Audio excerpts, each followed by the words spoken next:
número 2, do versículo de número 37 até o versículo de número 47. Faremos uma abordagem deste texto do capítulo 2, porém, trataremos a partir do versículo de número 14, que é o sermão de Pedro, ou o discurso de Pedro no dia de Pentecostes, até chegarmos no versículo de número 47. Agradecer a Deus pelo santo privilégio de poder estar na última intercessão deste ano de 2024 com a Igreja do Senhor, uma honra especial da parte de Deus que Ele nos confere. Agradecido a Deus pela honra, obrigado pastor Fernando, de poder ministrar no último trabalho de intercessão na minha congregação, na minha igreja, que amo e que estou muito honrado. Eu agradeço ao pastor Fernando, agradeço a Deus pela vida de cada um de vocês, agradeço a Deus pela vida dos irmãos que estão lá trabalhando. Também isso é se separar e se santificar. Grato a Deus por ver os obreiros do Senhor aqui, sejam os auxiliares, os diáconos, os presbíteros, os músicos da igreja. Nossa gratidão a Deus pela vida de cada um de vocês que ao longo de 2024 estiveram se esforçando, fazendo com que haja funcionalidade do trabalho de manhã de intercessão sempre no segundo sábado. Isso está ficando uma marca desta congregação, uma igreja que ora, uma igreja que intercede, uma igreja que reúne para poder buscar o Senhor, e é por isso que os nossos irmãos têm bênçãos e vitórias de Deus para contar. Então a nossa gratidão a Deus pela vida de cada um de vocês. Versículo de número 37 eu leio, vocês acompanhem em leitura silenciosa. Diz assim o texto sagrado: E ouvindo eles isto, compungiram-se em seu coração e perguntaram a Pedro e aos demais apóstolos: Que faremos, homens irmãos? Disse-lhes Pedro: Arrependei-vos e cada um de vós seja batizado em nome de Jesus Cristo para a remissão dos pecados, e recebereis o dom do Espírito Santo. Porque a promessa vos diz respeito a vós, a vossos filhos e a todos os que estão longe, a tantos quantos Deus nosso Senhor chamar.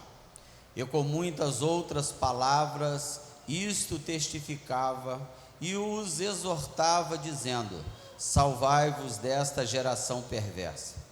De sorte que foram batizados os que de bom grado receberam a sua palavra. E naquele dia agregaram-se quase 3.000 almas, e perseveravam na doutrina dos apóstolos, e na comunhão, e no partir do pão, e nas orações. E em toda a alma havia temor, e muitas maravilhas e sinais se faziam pelos apóstolos. E todos os que criam estavam juntos, e tinham tudo em comum, e vendiam suas propriedades e bens, e repartiam com todos, segundo cada um havia de mister. E perseverando unânimes todos os dias no templo, e partindo o pão em casa, comiam juntos com alegria e singeleza de coração, louvando a Deus e caindo na graça de todo o povo. E todos os dias acrescentava o Senhor à igreja aqueles que se haviam de salvar. Amém? Muito obrigado, meus irmãos. Deixa sentar.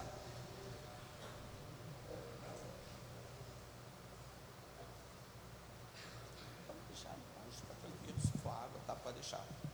Obrigado. Meus irmãos, eu gostaria, com a ajuda de Deus, poder passar uns momentos aqui de meditação, de reflexão com todos vocês, no texto que nós acabamos de ler, a partir do versículo de número 14, que temos a narrativa do discurso de Pedro, a pregação de Pedro. E a gente vai fazer uma avaliação deste sermão feito pelo apóstolo São Pedro. Diríamos no primeiro momento de improviso, aonde não há, pelo menos no coração de Pedro, algo preparado, elaborado, para que ele pudesse fazer uma exposição tão poderosa e tão dinâmica, tão bíblica e com tanta sabedoria como ele faz neste dia de Pentecostes. E aqui há elementos importantíssimos dentro deste sermão que eu gostaria de fazer uma avaliação com vocês e as coisas que acontecem pós o sermão de Pedro. Porque é importante a gente falar do sermão e é importante falar das coisas que acontecem pós-sermão. Porque uma coisa é o sermão quando nós estamos pregando, quando estamos ensinando. Outra coisa são os efeitos pós-sermão, ou pelo menos na hora do sermão. Mas é importante que durante e pós a gente tenha uma ideia de que no momento da mensagem as coisas de Deus estão sendo distribuídas. Há uma operação do Espírito, momento da exposição e pós a exposição. Vocês ouviram aqui a irmã Sheila falando de manhãs de intercessão, de mensagem bíblica, que faz com que a gente desfrute dos milagres de Deus. E eu gostaria de começar dizendo para vocês na manhã de hoje, vou fazer uma pergunta retórica, eu mesmo respondo para vocês, de que a gente precisa fazer algumas avaliações no que diz respeito ao nosso culto, a nossa funcionalidade como igreja do Senhor, o que permeia a igreja, o que acontece na igreja, o que normalmente tem de fatos acontecendo na igreja. Eu preciso fazer uma pergunta para vocês como guisa de introdução. Qual é dos elementos que a gente está envolvido na igreja, que a gente mais admira, que a gente mais gosta? O que você mais gosta na igreja? O que faz parte da sua vida que você tem grande prazer?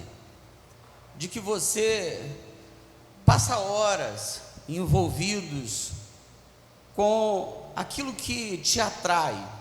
O que na igreja lhe atrai? O que na verdade lhe faz bem na igreja?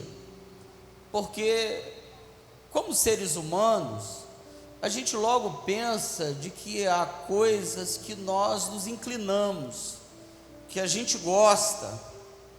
É claro que falando de uma maneira geral, nós amamos tudo na igreja. Pensamos de que a gente não deveria estar rejeitando ou não gostando das coisas concernente à vida de piedade, as coisas concernente ao trato com a obra. Se for perguntar para vocês, vocês diriam para mim: eu gosto de tudo, pastor, tudo, eu gosto de tudo na igreja, tá? Penso de que esse deveria ser o pensamento que deva permear o nosso coração, dominar o nosso coração. Então acredito que vocês me diriam uma variedade de coisas que vocês gostam. Eu mesmo diria para vocês uma série de coisas que a gente mais gosta, coisas que a gente mais inclina, coisa que a gente mais admira, que a gente tem prazer, que a gente, quando está vendo ou quando está ouvindo, a gente está com um sorriso não só nos lábios, mas um sorriso no coração cheio de gozo, coração cheio de prazer, o coração transbordando de alegria. E aí eu diria para vocês que os nossos irmãos da igreja primitiva, eles também tinham sentimentos tais como esse que eu estou perguntando para vocês.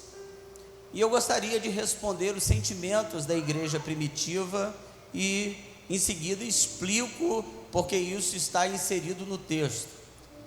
Mas logo percebendo o ministério terreno de nosso Senhor Jesus Cristo, eu diria para vocês o que Jesus mais gostava de fazer. E é interessante avaliar isto, porque em seguida os apóstolos e a igreja primitiva também caminharão com o sentimento do Mestre, do nosso Senhor Jesus Cristo, em especial os próprios apóstolos. E a igreja, ela caminha também nessa visão dos apóstolos. Porém, percebemos no ministério terreno de Jesus, o que Jesus mais gostava de fazer: ensinar, pregar e orar. Vocês vão ver muitos textos dizendo que Jesus orava à noite e pela manhã entrava no templo para ensinar. Jesus ensinava em vilas, em aldeias, ensinava para a multidão, ensinava para uma só pessoa. O ministério de Jesus fora marcado pelo prazer de ensinar. Mateus capítulo de número 5 diz: e abrindo a sua boca os ensinava. Porque o ministério do ensino se faz com grande prazer. O ministério do ensino, embora que tenha a exigência de uma dedicação, de você se debruçar, se sacrificar muitas outras coisas para que você tenha tempo para o estudo da palavra, para que você ensine com competência, com graça, que você faça isso com a bênção de Deus. É notório de que qualquer um que exerça o ministério do ensino e da pregação, você ame ensinar e você ame pregar. Jesus amava ensinar, Jesus amava pregar e Jesus amava orar, irmãos.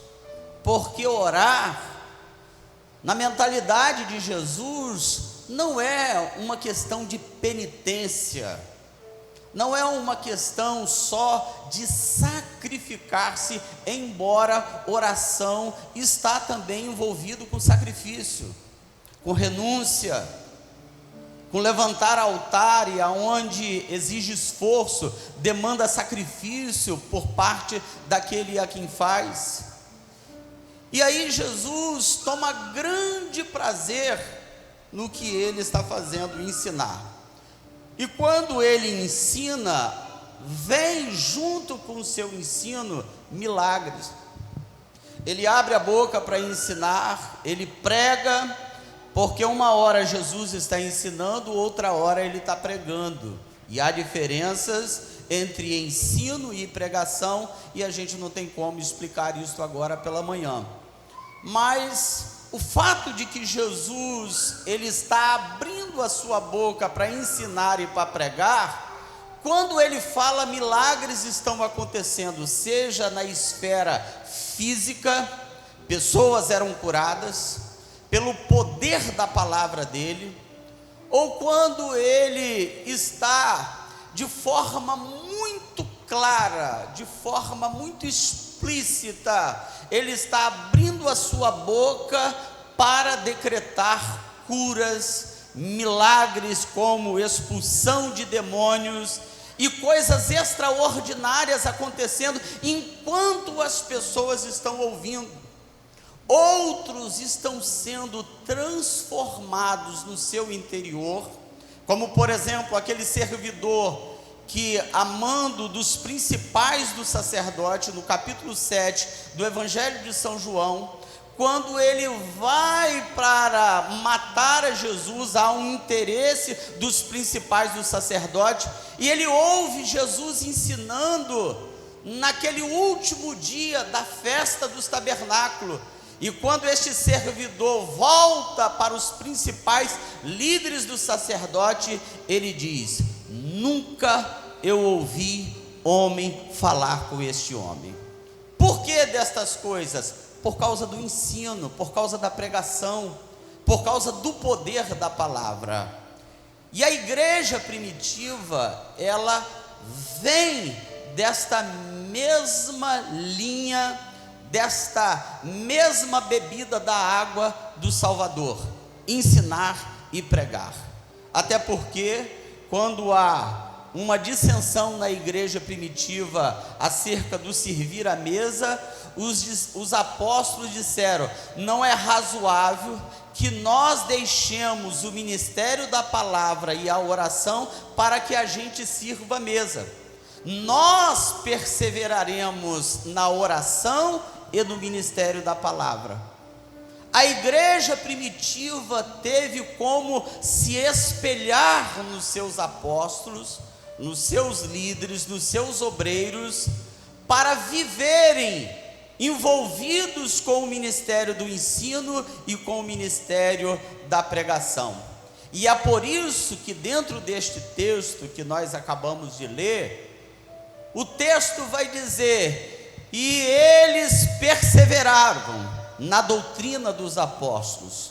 Quando há um momento de perseguição contra a igreja primitiva, o que eles fazem? Eles saem pregando a palavra, porque o lema dos apóstolos era: a gente não consegue viver se a gente não estiver pregando e ensinando.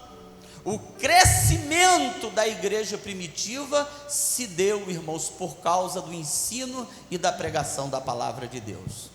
Uma igreja que cresce, certamente é uma igreja que precisa e que passa pelo ministério do ensino.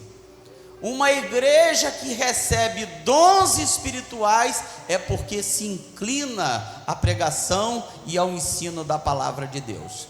Então, tratando isto com vocês, isto é uma guisa de introdução, eu quero tratar com vocês a pregação do apóstolo São Pedro, a mensagem que o apóstolo São Pedro trouxe no dia de Pentecostes. Na verdade, há pelo menos duas grandes pregações do apóstolo São Pedro no livro de Atos dos Apóstolos. Esta que eu acabei de ler com vocês, eu li o final da sua pregação e os resultados pós a pregação, mas existe pelo menos duas, essa e a do capítulo de número 10, quando ele entra na casa de Cornélio e ele vai fazer uma exposição daquilo que o Cornélio tem uma visão, e pede com que seja chamado Pedro na sua casa. E quando ele chega ali, ele traz um sermão poderosíssimo, e nesse sermão, pessoas são batizadas com o Espírito Santo, vidas se convertem, e o evangelho cresce também aonde Pedro ministrava a palavra. Também é importante eu dizer para vocês que o apóstolo São Pedro, ele inaugura a era do pentecostalismo, da pregação pentecostal. Ele é o primeiro dos 12, depois da morte e da ressurreição de Jesus, a ter um sermão poderosíssimo. Até então a gente não presencia nenhuma pregação antes de Pedro, neste capítulo de número 2, até porque eles estavam no cenáculo por ordem de Jesus, para que eles fiquem em Jerusalém, até que do alto eles fossem revestidos de poder. E Pedro então inaugura esta era da pregação pentecostal.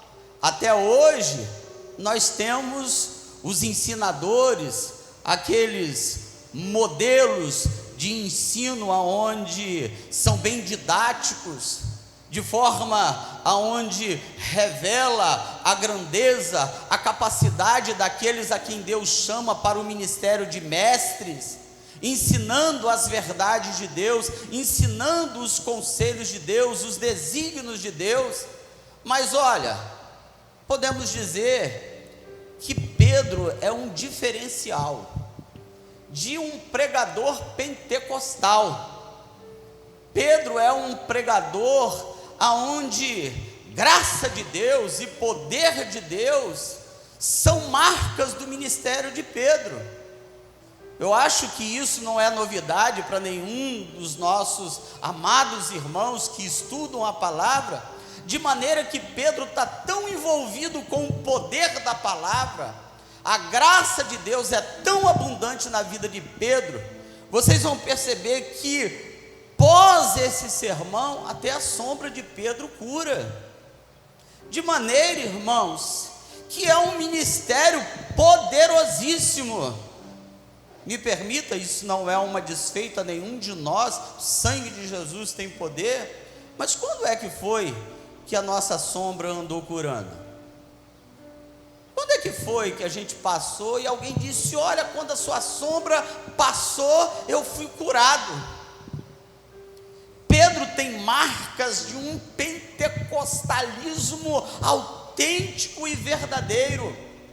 É a marca de um obreiro cheio de Deus, cheio de palavra.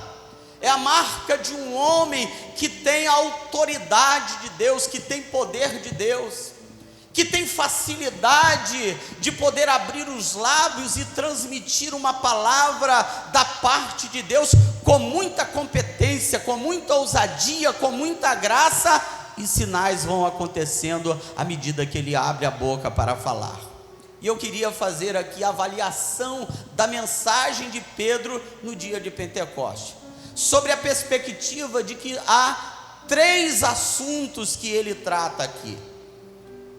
Pedro trata de 3 assuntos importantíssimos no sermão dele, e depois de tratar esses 3 assuntos, que vai do versículo de número 14 até o versículo de número 40, porque o versículo de número 40, parece que ele dá continuidade, mas Lucas não escreve o que ele trata após o versículo 40, porque no versículo 40, o texto diz assim: e com muitas outras palavras, ou seja, parece que o discurso ainda foi um pouco mais, parece que ele estendeu além do que está escrito no versículo de número 39, porque o versículo de número 39, ele fala de promessas que diz respeito ao batismo com o Espírito Santo, para os filhos, para os pais, e a todos quantos Deus nosso Senhor chamar. E o versículo de número 40 diz: e com muitas outras palavras. É aquele sermão, pastor Fernando, que vai além, que estende um pouco mais, que o pregador precisa fazer conclusão do assunto, que ele precisa fazer o término, que ele precisa falar um pouco mais daquilo que é necessário para entregar o conselho de Deus para a igreja. Por isso o texto diz: e com muitas outras palavras. E olha, vale a pena detalhar para vocês. O texto diz: e com muitas outras palavras. Não foi só um pedacinho, não, foi com muitas outras palavras. Ou seja, dá a ideia de que foi muito além ainda do que a gente está vendo aqui. E aí eu quero tratar com vocês os 3 assuntos que Pedro trata, desde o versículo de número 14 até chegar no versículo de número 40, e a partir do versículo de número 40 a gente vai ver os resultados da pregação. Porque toda pregação, irmãos, com competência e graça de Deus, sempre haverá resultados. A palavra de Deus, irmãos, dita a Jeremias, foi: Jeremias, o que você vê? E ele disse: Senhor, eu vejo um pé de amendoeira. E o Senhor disse: viste bem, Jeremias, porque eu velo sobre a minha palavra para fazer cumpri-la. Deus tem um compromisso com a sua palavra.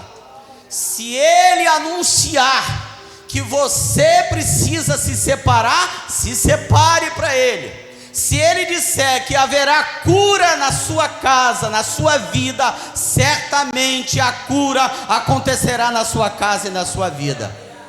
Se Ele te prometer, Ele é fiel para cumprir a sua palavra, porque a palavra dele não volta vazia. Eu estou sentindo a glória de Deus neste lugar, irmãos, e o poder da palavra atingindo os nossos corações da manhã de hoje.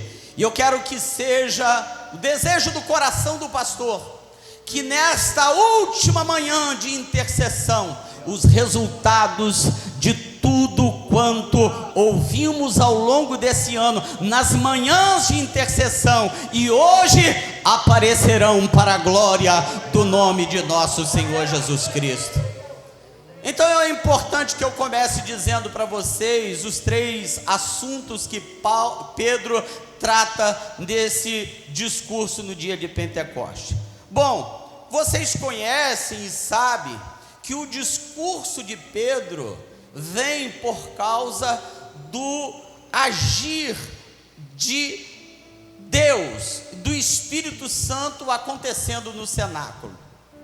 Esse agir do Espírito Santo é uma coisa tão gloriosa e tão poderosa, de que a gente, em linhas gerais, não conseguimos explicar como é que Deus trata isso no meio de pessoas indoutas, pessoas iletradas, porque quando eles estão ali por ordem de Jesus, acontecem coisas miraculosas, poderosas, coisas tremendas da parte de Deus, porque quando eles estão em perseverança em oração, 10 dias orando, eles buscam ao Senhor, e de repente, e é assim que o texto começa, e de repente, veio do céu, não veio da terra, veio do céu, um som, como de um vento veemente e impetuoso,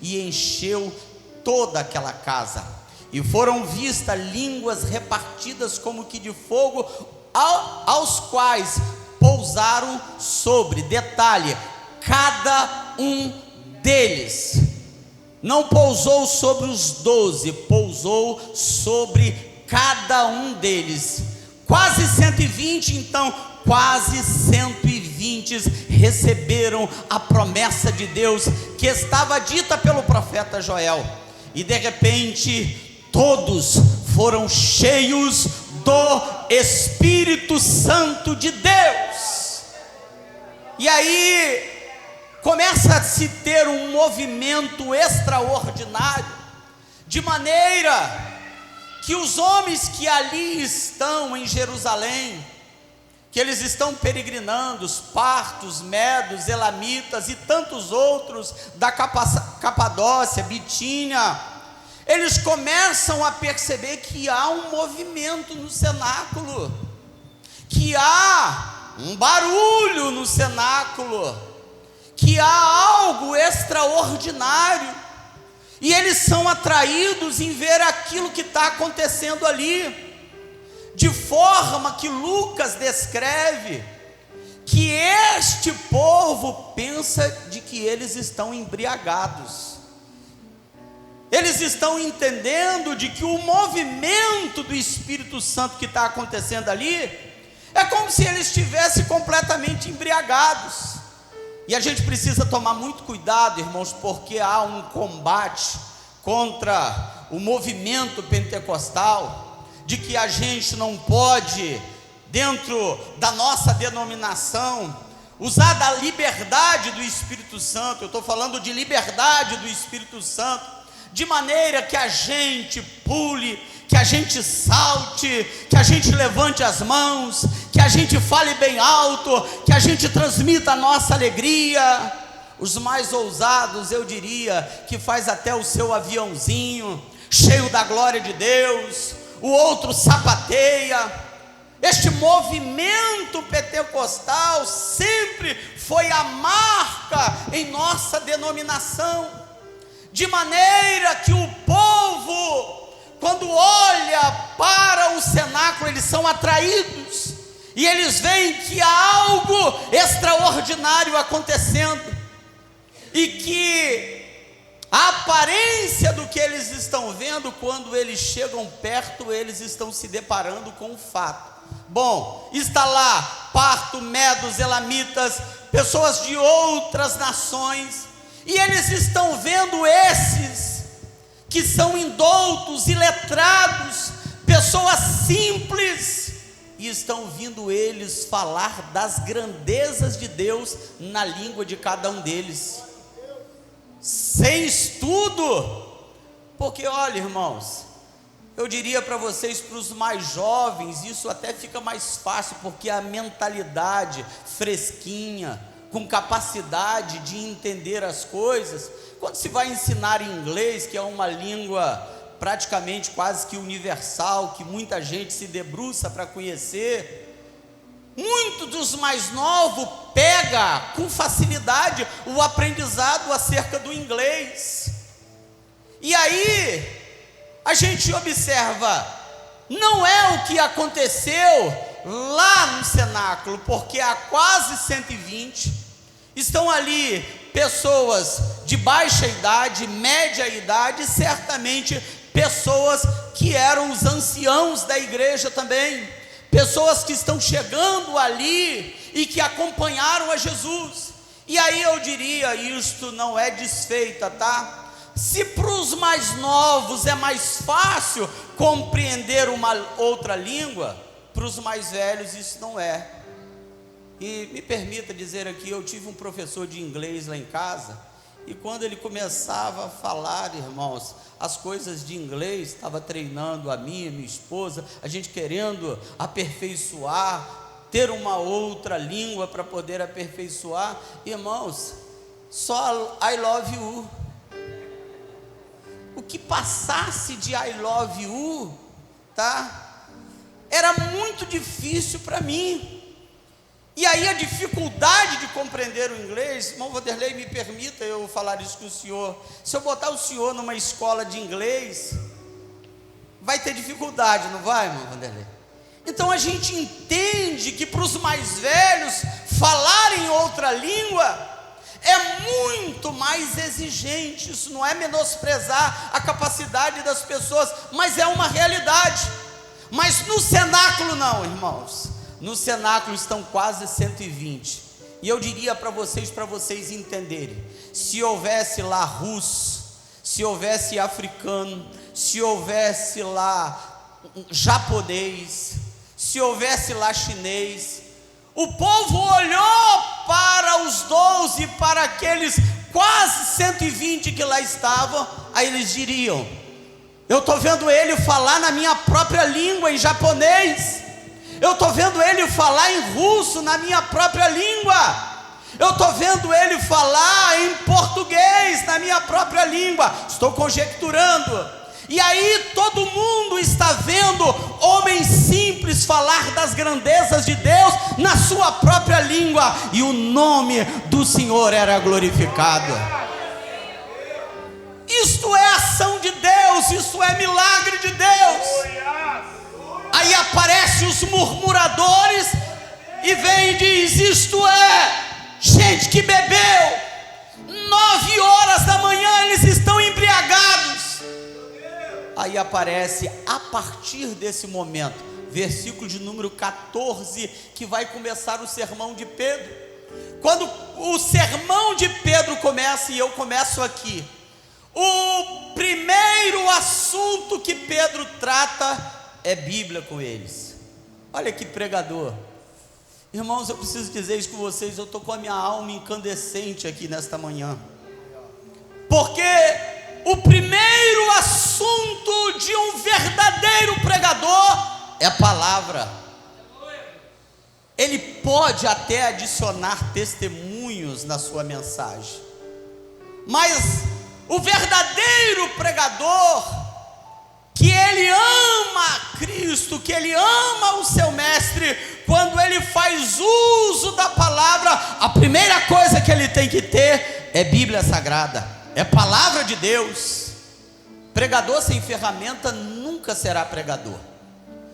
Pregador sem a sua ferramenta de trabalho, porque a sua ferramenta de trabalho é Bíblia, porque ele não pode ficar em cima do altar só contando testemunho.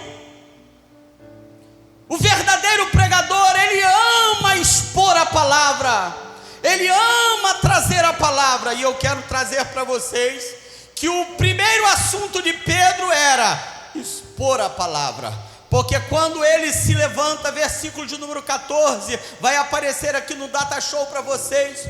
Olha o que Pedro vai trazer para aqueles irmãos e aqueles homens que ali estão.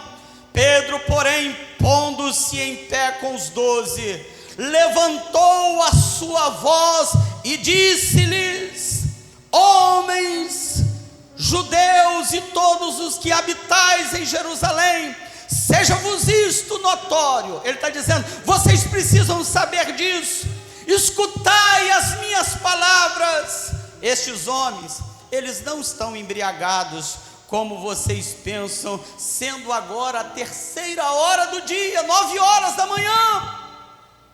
Esses homens não beberam. Aí ele diz o que é importante para um pregador, irmãos: expor a palavra. Versículo de número 16: mas isto é o que foi dito pelo profeta Joel. Bíblia começou a entrar na palavra. Ele não disse contos de caso, ele falou a realidade. Ele falou o que um pregador precisa fazer: abre a palavra e expõe a palavra para o povo, porque o povo, ao ouvir a palavra, Deus se encarregará do resto. Eu estou com a autoridade de Deus para dizer para você na manhã, estou com a autoridade de Deus para profetizar para você por intermédio da palavra. E aproveito para dizer aos meus companheiros de ministério: expõe a palavra e Deus traz o resultado. Pregue a palavra e Deus dará os resultados. Pregue a palavra e curas, milagres e coisas grandezas da parte de Deus acontecerão. E ele começa a fazer uma exposição da palavra, irmãos, longa, porque ele vai tratar do profeta Joel e vai fazer explicação por que está acontecendo aquilo. E ele vai dizer: e nos últimos dias acontecerá, diz Deus. Quem está dizendo é Deus, não é Pedro.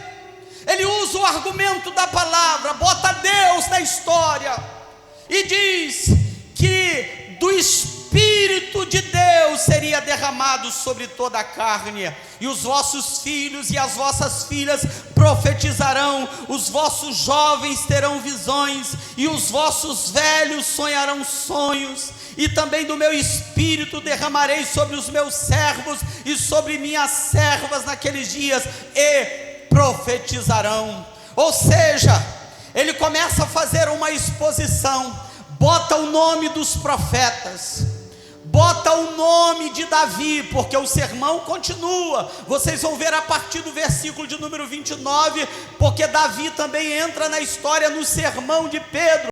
O texto diz: homens e irmãos, seja-me isto lícito dizer livremente acerca do patriarca Davi, que ele morreu e foi sepultado, e entre nós está até hoje a sua sepultura. Olha a exposição bíblica de Pedro. E diga-se de passagem, irmãos, olha que coisa, isso não deva servir de desculpa, tá? Por favor. Mas me parece, pastor Fernando, presbítero Dejaí e o presbítero Robson, me parece que ele não tinha elaborado nada. Não vale dar desculpa, a gente como ensinador e como pregador, a gente dizer: eu não tinha nada preparado, mas o que eu abri aqui, isso não serve para a gente, tá? Isso está fora de um bom obreiro bem preparado, não faz isso. Um obreiro preparado se debruça na palavra, um obreiro bem preparado, ele separa o seu sermão. Não estou falando de decoreba, Não estou falando de exposições vazias, de coisas metódicas. Estou falando de um homem bem preparado. Ele vai se debruçar sobre a Escritura. Quando aparecer a oportunidade para ele, casos que são atípicos, que é oferecido uma oportunidade, ele tem a mensagem no coração. E é isso que está acontecendo com Pedro. Ele andou com Jesus, ele estava com Jesus, Jesus ensinou a palavra para ele, porque Jesus era um amante das Escrituras. Ele aprendeu com seu mestre, ouvindo e vendo o mestre pregar, ouvindo o mestre ensinar. Certamente na mente de Pedro, quando ele está vendo aquele movimento e começa a ver uma movimentação de murmuração, Pedro, por causa do derramamento do Espírito Santo, porque é isso que o batismo que o Espírito Santo faz, dá ousadia, dá coragem, dá poder, dá intrepidez. E quando ele vê a murmuração, o texto do versículo 14 diz: e Pedro pondo-se em pé, e ele põe-se em pé com os 11, eles se levantam, porque eles começam a perceber que algo tremendo aconteceu na vida deles, e que agora é hora deles pregarem, é hora deles ensinarem, é hora deles falarem das grandezas de Deus que está acontecendo ali, e do que o nosso Senhor Jesus Cristo fez.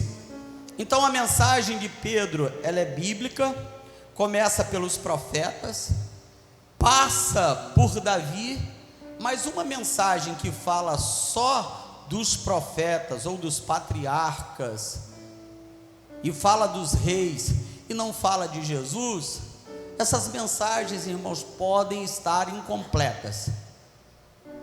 Elas talvez precisariam ser adicionados o nome de Jesus, porque o nome mais importante na Bíblia, irmãos, é o nome de Jesus, é o nosso Salvador. Mas a partir do versículo de número 30, Pedro também tem o nome de Jesus no seu sermão. Então no sermão de Jesus tem os profetas, tem Davi e tem Jesus no sermão, porque sermão sem Jesus é um sermão incompleto. Sermão sem Jesus não é um sermão que está bem concluído. Mas olha o sermão de Pedro a partir do versículo de número 30. Sendo, pois, profeta, e sabendo que Deus lhe havia prometido com juramento que do fruto dos seus lombos, segundo a carne, levantaria o Cristo para assentar sobre o seu trono, e antevendo isto, disse da ressurreição de Cristo, que a sua alma não foi deixada no inferno, nem a sua carne viu a corrupção. Deus ressuscitou a este Jesus, que todos nós somos testemunha. Olha que grandeza, irmãos, uma mensagem com Jesus, que tenha Jesus, é uma mensagem eficaz e poderosa. E eu estou aqui na manhã de hoje, falando também dos profetas, falando dos reis, mas falando de Jesus, do Jesus ressurreto, do Jesus que cura, do Jesus que batiza com o Espírito Santo, do Jesus que faz coisas extraordinárias. E eu quero dizer uma palavra da parte de Deus para vocês, irmãos. Eu estou convicto nesta manhã, certo, de que esta última intercessão deste ano de 2024, Deus separou vocês aqui, Deus separou cada um de vocês aqui, para dizer: o Jesus que nós anunciamos, Ele fará coisas extraordinárias na vida de vocês. Eu quero transmitir um sentimento da parte de Deus, que Deus está colocando no meu coração.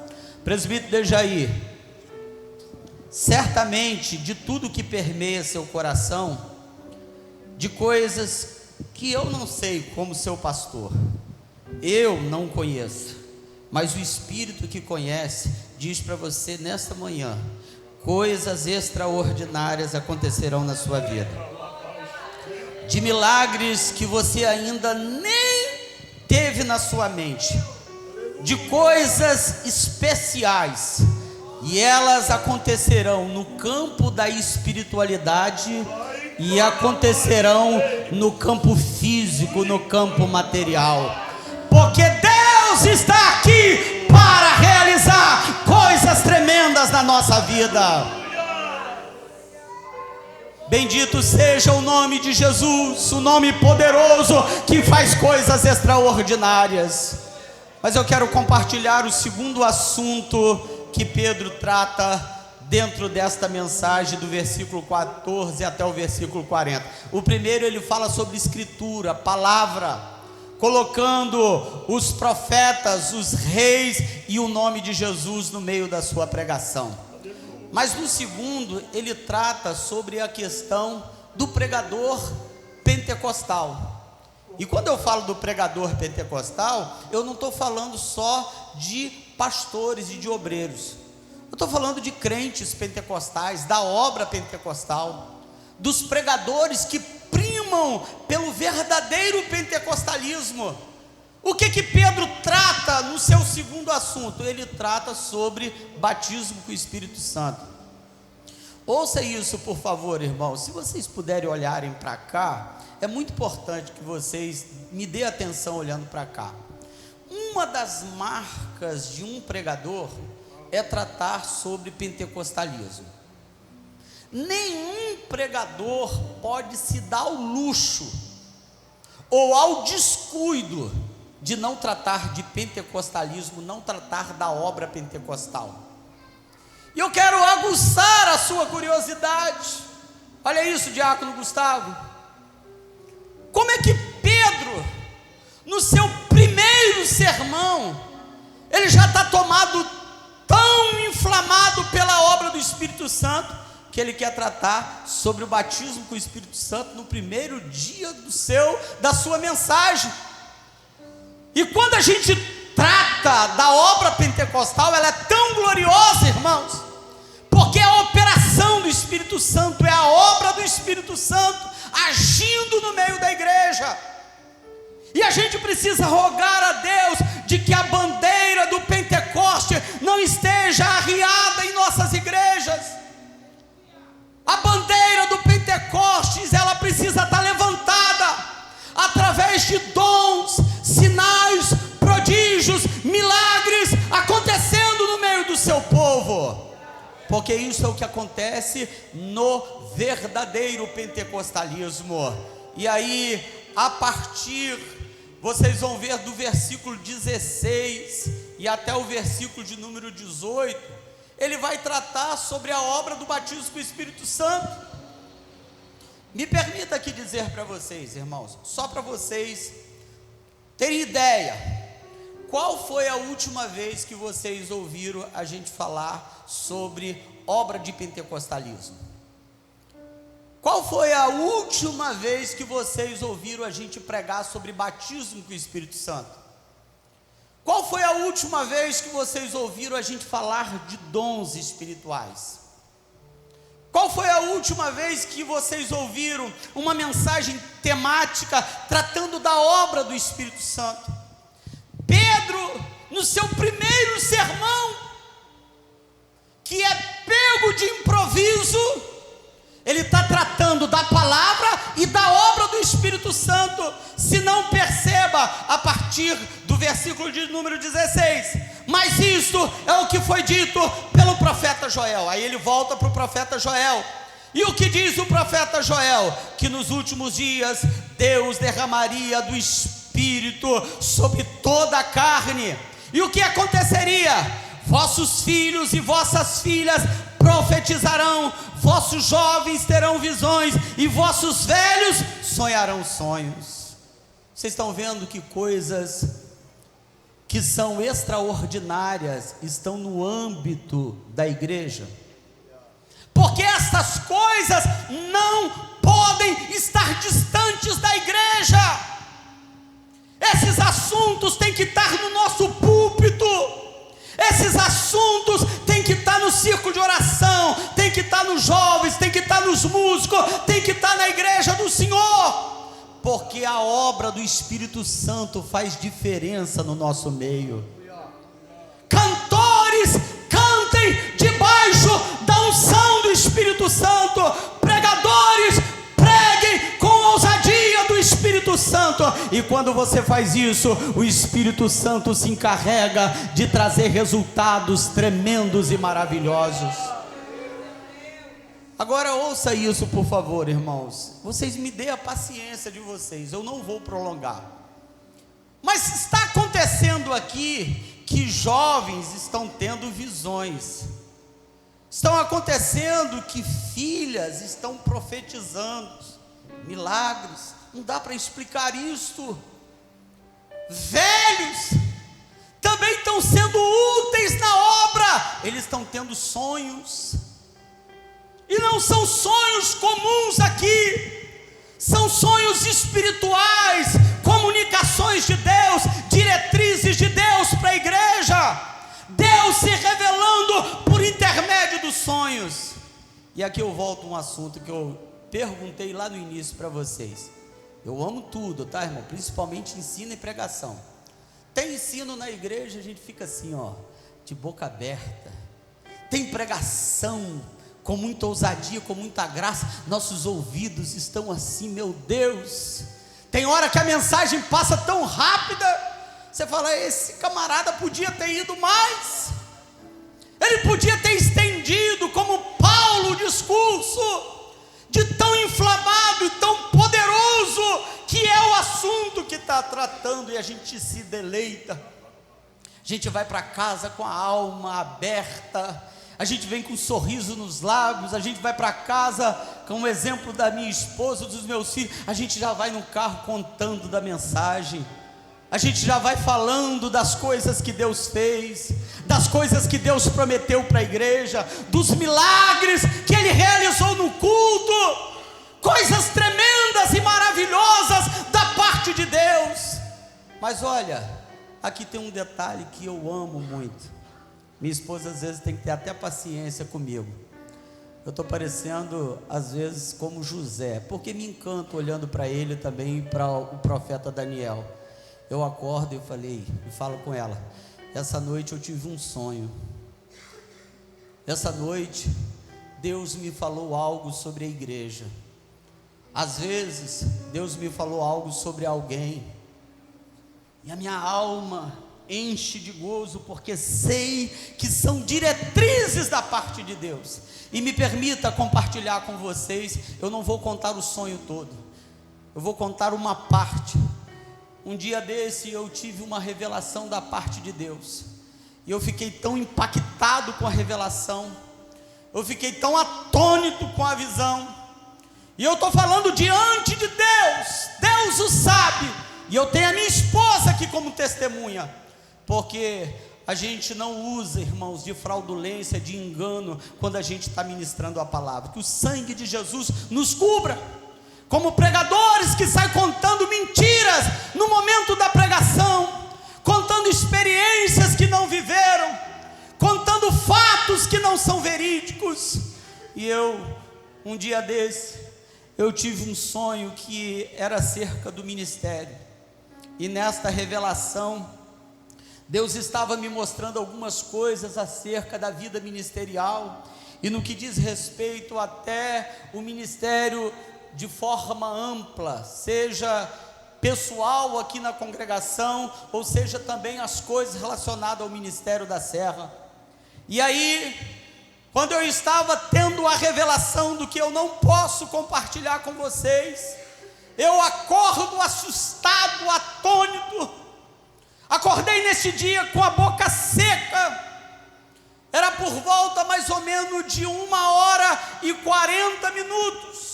Eu olhei no relógio, acordei com meu batimento cardíaco acelerado, e perante Deus eu digo para a igreja do Senhor, tremendo, por causa daquilo que Deus havia me falado.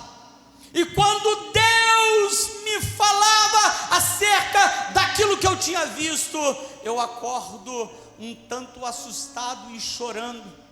E aí eu tive o desejo de correr no bebedouro da minha casa para beber água, porque a minha boca estava seca. E quando eu faço o gesto para levantar da minha cama, minha esposa estava dormindo. Quando eu faço o gesto para levantar da minha cama, uma voz é dirigida aos meus ouvidos. E a voz que eu ouvi da parte de Deus era: uma legião de anjos te acompanhará até o bebedouro. Estou falando para crente, estou falando para a igreja do Senhor, estou falando para um povo de Deus que acredita em milagre. Irmãos, eu senti que aquela hora a minha casa, como se tivesse sido transformada em um pedacinho do céu, e eu comecei a chorar naquela hora. E eu senti que cada passo que eu dava da minha cama até o bebedouro, cada passo que eu ia até o bebedouro, havia milhares, irmãos, de anjos. Não me peça explicação sobre isso, que eu não sei te dizer. Não pense em mérito, porque eu não tenho. Mas eu sei da voz que eu ouvi e que disse: haverá anjos lhe acompanhando até o bebedouro. E eu cheguei até o bebedouro debaixo de muita lágrima. Já era mais de 1h40 nesta hora. E quando eu bebo a água, uma outra voz é dirigida aos meus ouvidos. Essas são coisas, irmãos, milagres que a igreja precisa entender, que a gente precisa saber de que há uma ação de Deus, de que Deus está no controle da nossa vida e do nosso ministério. Você não recebeu o ministério dos homens, você não foi colocado à frente de um cargo por um homem. Assuma a tua responsabilidade diante de Deus, antes que Deus te traga conta daquilo que Ele te entregou, antes que Deus cobre aquilo que Ele colocou na tua mão. E aí, quando eu cheguei no bebedouro, eu ouvi uma outra voz, irmãos, e a outra voz dizia: pelo lado de fora da tua casa estão milhares de anjos cercando a sua casa e te protegendo. Não dá, irmãos, para explicar.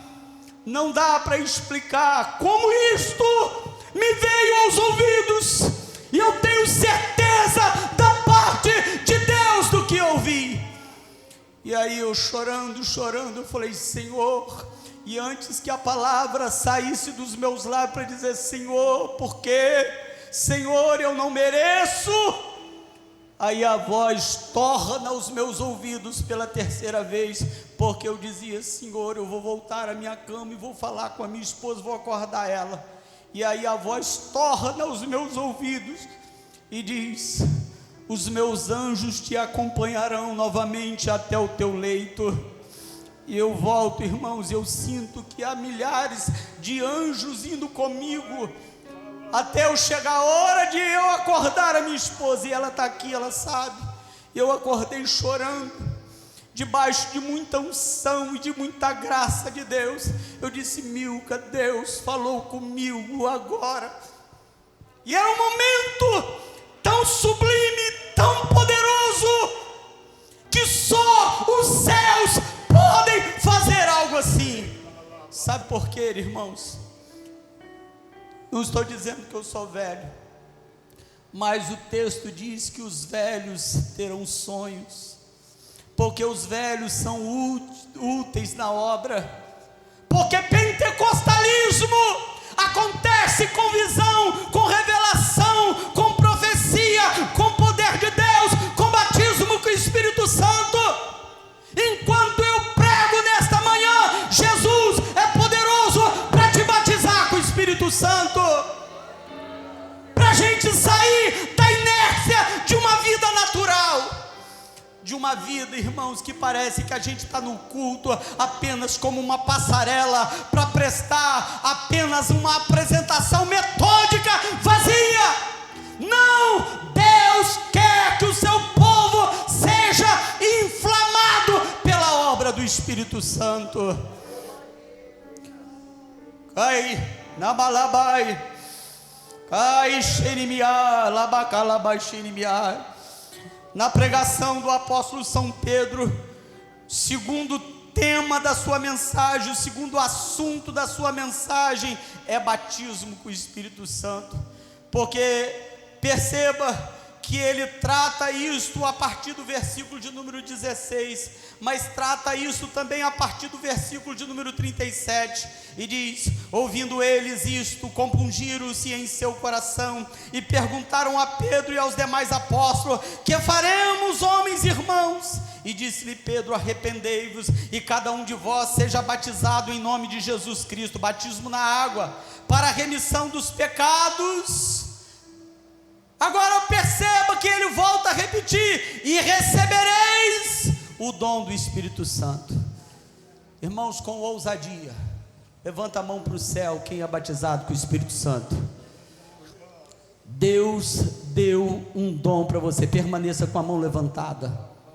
Use o dom que Deus lhe entregou.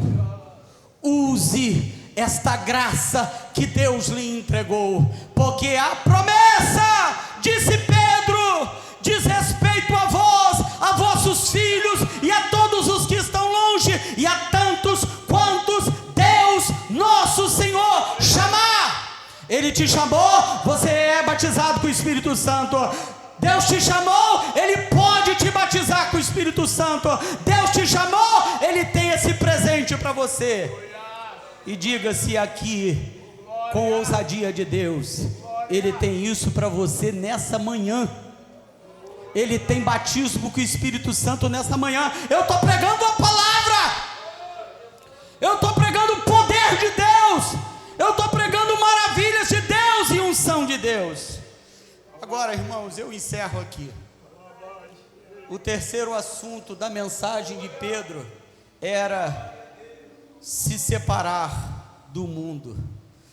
Observe que o versículo de número 40, ele diz: e com muitas outras palavras, isto testificava e os exortava, dizendo: salvai-vos desta geração perversa.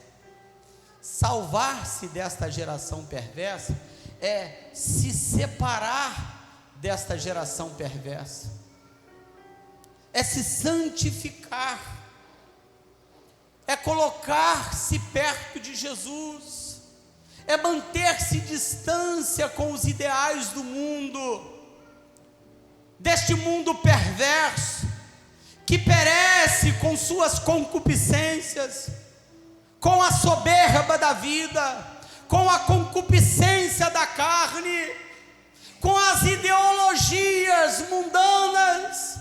E o texto está dizendo: apartem-se desta geração. Uma igreja, irmãos, viva, ela nunca está próxima do mundo. Uma igreja viva, ela não comunga com o mundo. Uma igreja que conhece a palavra, ela não transige com o mundo e com o pecado. Uma igreja viva, ela se separa para Cristo, ela quer ter vontade de estar com Cristo. Lembra do hino que nós cantamos? Eu quero estar com Cristo, onde a luta se trava, no lance imprevisto, na frente eu me encontrar, até que eu possa ver na glória, se alegrando da vitória. Então eu quero estar com Cristo, meu prazer é estar com Cristo, meu prazer é se separar do mundo. Agora eu vou encerrar agora, irmãos, ouça por favor, a partir do verso de número 40, vai aparecer os resultados por causa da pregação. Porque se nós nos dedicarmos, irmãos, à pregação, ao ensino, se a pregação desta igreja, ela for com muita graça de Deus, e de forma insistente, a gente pregue pelas manhãs, a gente pregue à tarde, a gente pregue nos cultos, a gente pregue nas praças, a gente pregue em nossa casa, a gente pregue para os nossos vizinhos, que a pregação esteja nos nossos lábios, a pregação faça parte da nossa vida. A gente não pode estar perto das pessoas do trabalho, aonde a gente convive, sem que a gente demonstre que a gente é servo de Deus, sem que a gente abra a boca e a gente não fale da palavra. Será que as pessoas não te conhecem lá no trabalho como crente, não? Você nunca pregou para elas? Você nunca falou de Jesus para elas? O lema de Pedro é palavra, é batismo com o Espírito Santo, é separação do mundo. E agora vão aparecer os resultados. Eu vou ler os resultados para vocês, vocês se coloquem em pé, porque eu não quero delongar, mas eu quero tratar com vocês os resultados aqui em pé. Eles vão colocar no data show, vocês vão olhar para ali, eu vou falando os resultados para você.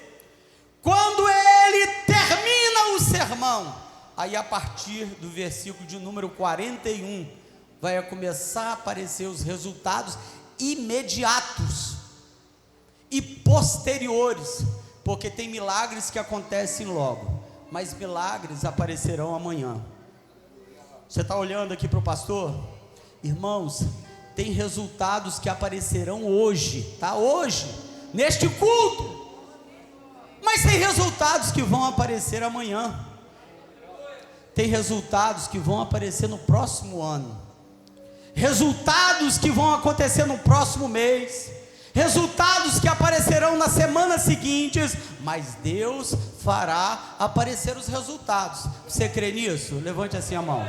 Você crê? Então olha os resultados que estão a partir do versículo 41, e o sonoplasta, o pessoal aí da mídia vai colocar aí para vocês perceberem. A partir do versículo 41, depois do sermão concluído: de sorte que foram batizados os que de bom grado receberam a sua palavra. Então começou a aparecer batismo em águas, sinal de transformação.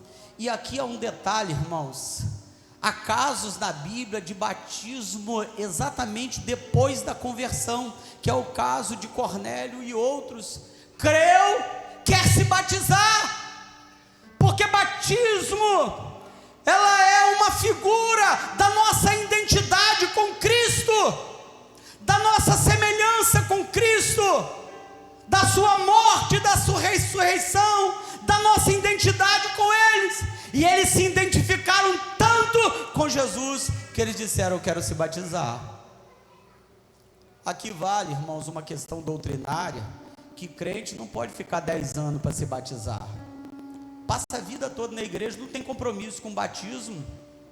Quem crer e for batizado será salvo.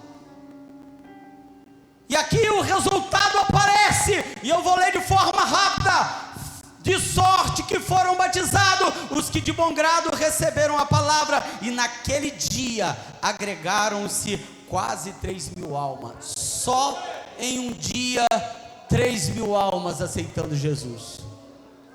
Como é que isso aconteceu? Só tem no cenáculo quase 120, porque 3.000 almas aceitam Jesus. Estava falando com o pastor Fernando, e a gente discutindo antes de eu fazer a exposição, porque os que estão ali na cidade, eles percebem o movimento da obra do Espírito Santo, e eles são atraídos para o cenáculo, para as ruas de Jerusalém. E aí é nessa hora que Deus encontra um homem disponível, e ele se coloca em pé com os 11 e diz: varões, irmãos, seja-vos isto notório, e começa a pregar. E quando ele prega, expõe a palavra, fala da obra do Espírito Santo, fala da separação, quase 3.000 almas aceita Jesus. Irmãos, não entenda que isto é falsa humildade, por favor. Eu estou debaixo da unção e da direção de Deus. Eu penso que desde o trabalho da igreja, para nós pregadores, ensinadores, parece que está nos faltando algo, irmãos. Ou a gente não está trabalhando para convidar as pessoas para a obra da evangelização, ou está faltando unção de Deus na nossa vida, irmãos, para a conversão das pessoas. Eu sei que é um outro contexto, mas a palavra é poder para salvar, irmão. Gregos e troianos, bárbaros e cita, Deus é poderoso para transformar o mais vil pecador. Então será que aonde tem um problema? No pregador? Na igreja de hoje? E eu vou responder, irmãos, acredito que nos dois. Desde o pregador, desde o pastor, passa-se pela igreja a aplicação do ensino, a aplicação da igreja sair. É por isso que temos dificuldade quando o assunto é evangelizar. Por isso que temos dificuldade quando a gente sai aqui numa carreata para evangelizar. As minorias que aparecem porque falta fervor, falta unção, falta glória de Deus, falta sensibilidade. E às vezes a gente pode estar preso a quatro paredes, de maneira que a gente não se importe pelas almas que estão perecendo. Pedro está tão cheio da unção, que o Espírito está atraindo todo mundo vir para a porta do cenáculo. E aí o avivamento começa de dentro para fora, começa a alcançar pessoas, e quase 3.000 almas aceitam Jesus. E aí acontece milagres que vão aparecendo no coração do povo. O que Deus trata por obra do Espírito Santo? Vai percebendo, são batizados, 3.000 almas aceitam. Eles perseveram na doutrina dos apóstolos, na comunhão, no partir do pão e nas orações. Olha os milagres que estão sendo produzidos no interior. Isso é obra do Espírito Santo. Crente que está ausente da oração é falta do Espírito Santo. Crente longe da comunhão é falta do Espírito Santo. Crente que não faz o partir do pão, falta do Espírito Santo. E aí o versículo de número 43: toda alma havia temor. Se a gente tivesse, irmãos, pelo menos uma unha de temor a Deus, muitas coisas no meio da igreja teríamos solucionado.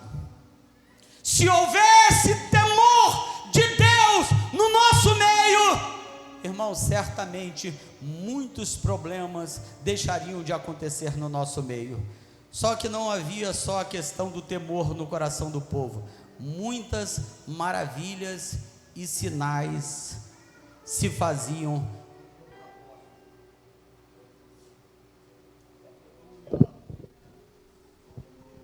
Acabou a bateria. Senão eu vou igual Pedro, no gogó aqui, irmãos. Sinais e maravilhas. Maravilha não dá para explicar, mas maravilhas a gente não entende, não compreende, mas a gente vê com os nossos olhos.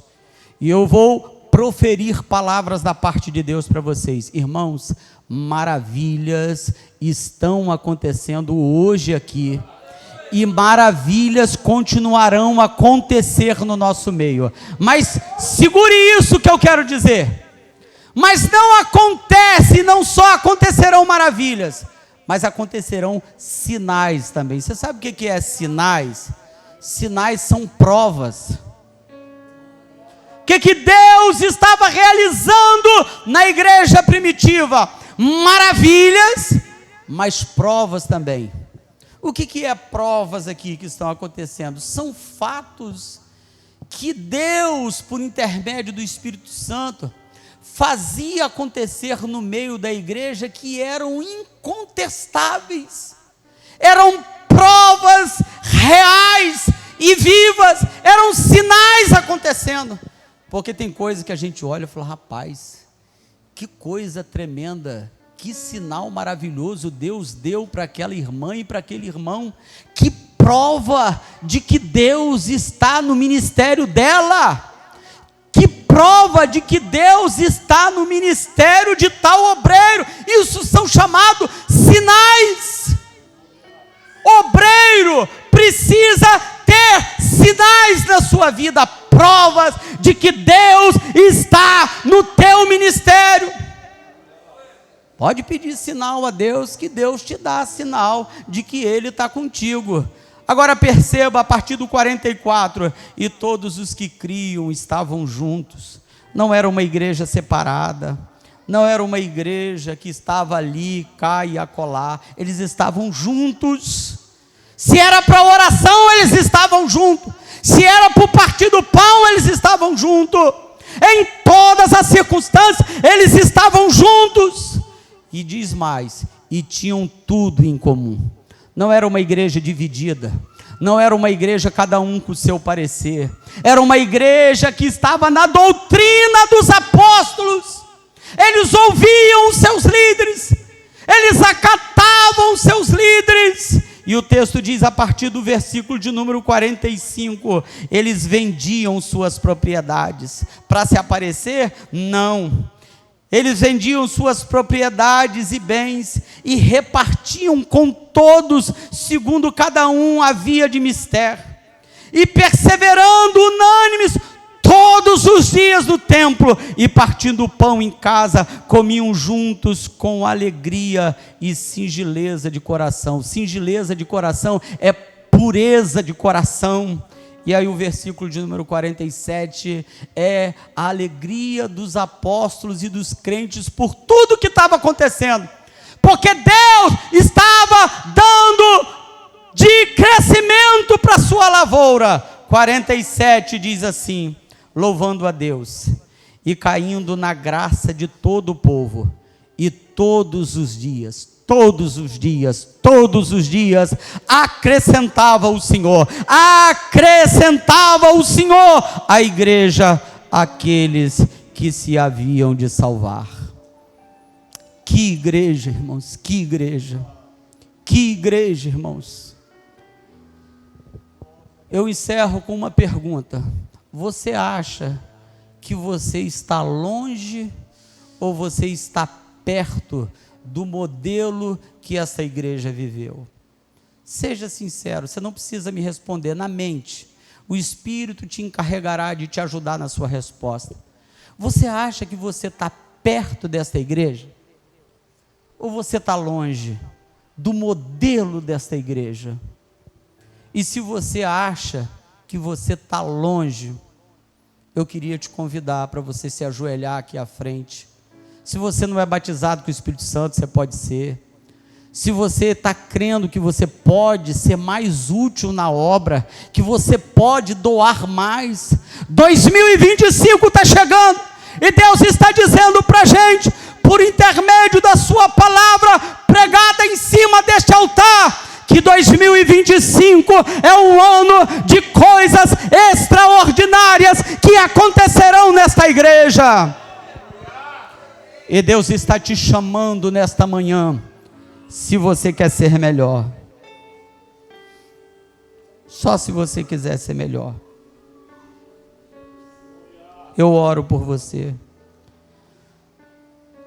E que menininho me mihai, da bacana marra, da balabaixini miá. Tem quem cheio. Lemplos tem mini high. Conto com a minha igreja. Eu enterrei. Low place inimiar. Separei dos povos para serdes meus. Tenho-vos santificado. Tenho colocado o meu nome em vós. Tenho separado os meus ministros. Tenho separado os meus para uma obra, vos escolhi, sois separados para anunciar as virtudes do meu reino. Leiplou, leimei, Lamplas tem que rentimineai. Deixei a minha palavra para a minha igreja nesta manhã. Meu espírito está atuando e trabalhando no coração, arrancando até maldades que prevaleciam e que permaneciam no coração, porque eu conheço, eu sei do que está no interior. Ninguém pode me enganar, ninguém pode tratar com dubiedade de maneira que eu não conheço. Eu conheço os sinceros, eu conheço os verdadeiros. E tratei com a minha igreja da minha vontade, daquilo que eu tenho dito que vou fazer e de que vou realizar neste lugar.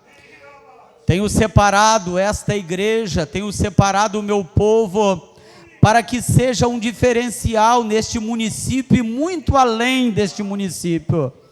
Vou fazer coisas extraordinárias, vou fazer no altar, vou fazer no meio dos músicos e vou fazer também no meio das minhas amadas. Vou fazer coisas tão especiais que sacudirá este local. Será referência para muitos neste bairro. Será referência muito além deste bairro. Acontecerá um avivamento de maneira que todos que olharem dirão: mas ele, Senhor, como pode? Mas como pode ser isto de um lugar? Camai, Xenimiai, Labacô. Mas exatamente, eu confundo os sábios. Eu pego as coisas desprezíveis, as coisas que não são. Pego as coisas fracas, ó Deus, e elevo elas e ponho a minha glória e faço o meu nome ser glorificado na vida de quem eu quero. Cai, Shei, Liminiai. Kalai, Xenimiai, Ibiriki, Komanai, Shai. Prostrados como estão, o meu espírito está sondando quem apenas está com os joelhos, mas eu contemplo além dos joelhos dobrados. Eu vejo, Senhor, a inclinação. Eu, Senhor, vejo aquilo que está nas entranhas, na alma. E os sinceros, na manhã de hoje, eu prometo avivamento e milagres acontecendo, porque a boca do Senhor o diz, porque o Eterno diz que acontecerá na sua vida para a glória do meu nome e para a felicidade sua, assim diz o Senhor.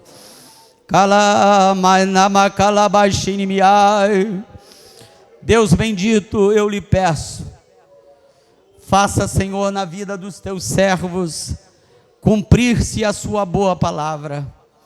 Palavra do Senhor que é verdade, palavra do Senhor que é verdadeira. O Senhor não mente. Eles estão aqui inclinados, ó Deus. Teu Espírito que agiu e que foi o tema da pregação de Pedro, age nesta manhã, ó Deus, para sacudir a nossa vida, para sacudir a nossa história, para sacudir homens, mulheres, crianças, jovens, adolescentes e músicos, e o teu nome ser adorado e ser glorificado neste lugar. Meu desejo, Senhor, ao ouvir a sua voz, bem como de todos os teus filhos, é dizer, Senhor, por misericórdia, faz cumprir a sua palavra, Senhor, no tempo determinado que o Senhor o disse, de maneira que o nosso coração esteja esperançoso, avivado, e a gente diga: vem Espírito Santo, vem Espírito do Senhor, vem Espírito do Senhor, enche, ó Deus, o teu povo neste lugar, e faça, meu Deus, acontecer hoje, agora, na vida, Senhor, dos teus servos que aqui estão, assim, meu Pai, ó Deus da glória, sejam todos os teus filhos abençoados pelo Senhor. Que ao se apresentarem, eles falem outras línguas, eles vivam as dimensões do teu Espírito, eles experimente, ó Deus, a obra pentecostal, eles vivam em santidade, eles tenham a sua palavra e a glória do Senhor dominando a vida deles, para a glória do nome de Jesus. Toda a igreja diga amém. E se levante dando um abraço, cheio do Espírito Santo, cheio da glória de Deus na vida do seu irmão. Mancimeia cantando ao Senhor. Calabai, Chiquimiriá. Hoje é dia de se encher da glória de Deus.